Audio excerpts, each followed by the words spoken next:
आज ही के दिन, यही चैत्रीय प्रतिपदा के दिन,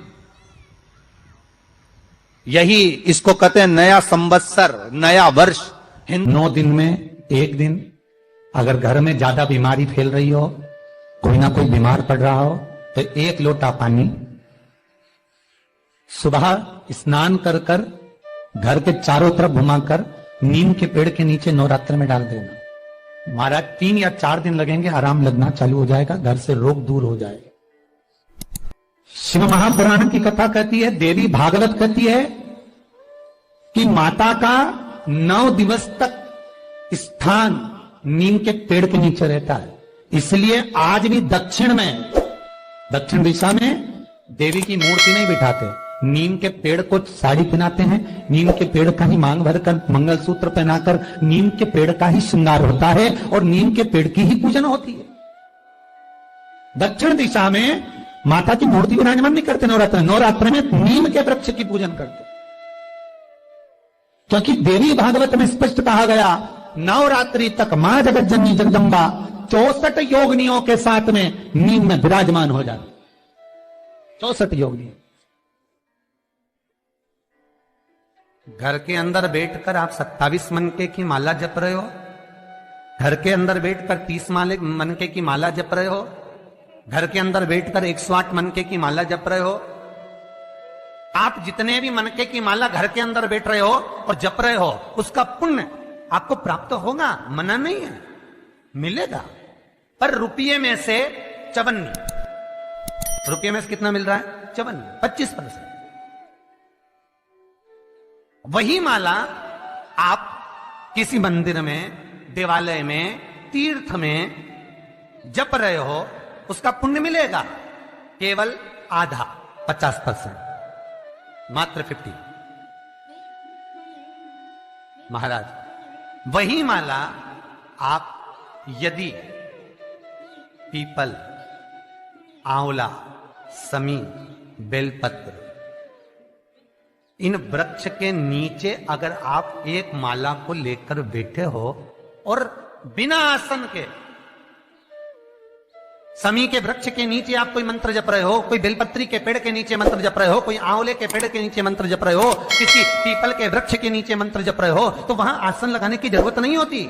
बिना आसन के अगर आपने एक माला का एक मन का भी अगर जपा है, शिव महापुराण कहती है, विष्णु पुराण कहती है कि 100% पुण्य आपके खाते में उस मंत्र का फल प्रदान कर देता है। उस मंत्र का शिव महापुराण की कथा, लिंग पुराण की कथा, विष्णु पुराण की कथा, पद्म पुराण की कथा कहती है कि किसी वृक्ष के नीचे, जिन वृक्षों का गुणगान हमारे शास्त्र करते हैं, जिन वृक्षों का गुणगान हमारी पुराणे करती हैं, उन वृक्ष के नीचे अगर एक मंत्र का मन का भी फेरा जाए तो उसका पुण्य हजारों गुना प्राप्त हो जाता, आप रूप प्राप्त होता अपने आप।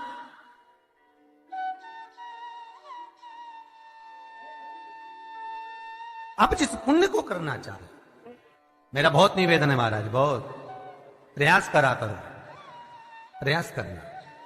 अगर हाथ के मनके की माला भी नहीं हो और किसी पीपल के पेड़ के नीचे 15 मिनट बैठने का मौका मिल गया, आंवले के वृक्ष के नीचे 5 मिनट बैठने का मौका मिल गया, किसी आंवले के वृक्ष के नीचे आप 5 मिनट बैठे हो, ओम नमो नारायण का मंत्र का स्मरण कर लो, ओम नमो भगवते वासुदेवाय का जाप कर लो, बस उसका फल 4 गुना, हजारों गुना प्राप्त हो जाता है। शमी के पेड़ के नीचे बैठे हो, श्री शिवाय नमस्तुभ्यम का जाप करिए, 4 गुना फल मिलेगा, 1000 गुना फल। बेलपत्री के पेड़ के नीचे गए हो, ओम नमः शिवाय ओम का जाप करिए, फल मिलेगा। उस फल को हमें पाना है। नीम की बंदरवन, ये गुणी पूर्णिमा का जो दिन रहता है, चैत्री नवरात्र जिस दिन प्रारंभ होते हैं, नया संवत्सर जिस दिन प्रारंभ होता है, उस दिन नीम के पत्ते की बंदरवल लगती है, जो नवरात्रि के 9 दिन तक दरवाजे के बाहर लगी होती है, जिससे घर में कोई नई बीमारी प्रवेश नहीं करती, वो बीमारी बाहर निकल जाती है। इसको नीम के पत्ते की बंदरवल प्रयोग कर कर देखिएगा।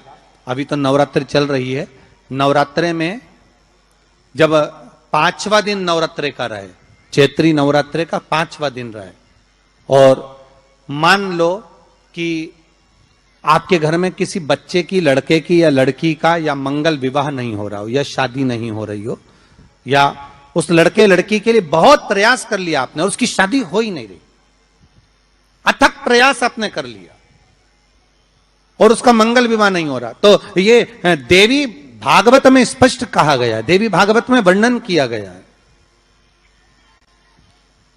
देवी भागवत में वर्णित किया गया।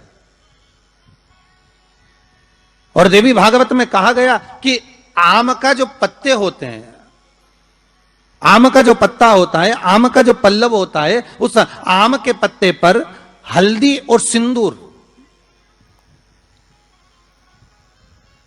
इन दोनों से स्वस्तिक का निर्माण किया जाए। देवी भागवत का संवाद है, बहुत ध्यान देना महाराज।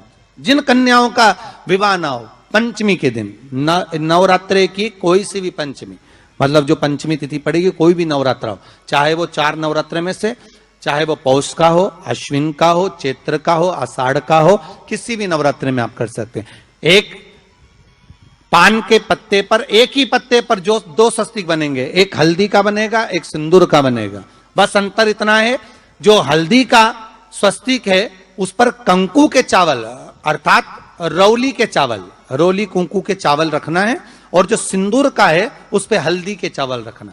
इतना रखकर जिस लड़का लड़की का विवाह नहीं होता उसकी हथेली पर रखकर उसका नाम और गोत्र बोलकर महाराज उसको ले जाकर नीम के पेड़ के नीचे उसको रख दिया जाता है। मात्र 3.5 या 4 महीने ऐसे रहते हैं जिसके अंदर उस लड़का लड़की का विवाह पक्का हो जाता है। जिसका विवाह नहीं होता केवल उसी के लिए। पंचमी कौन सी तिथि? पंचमी।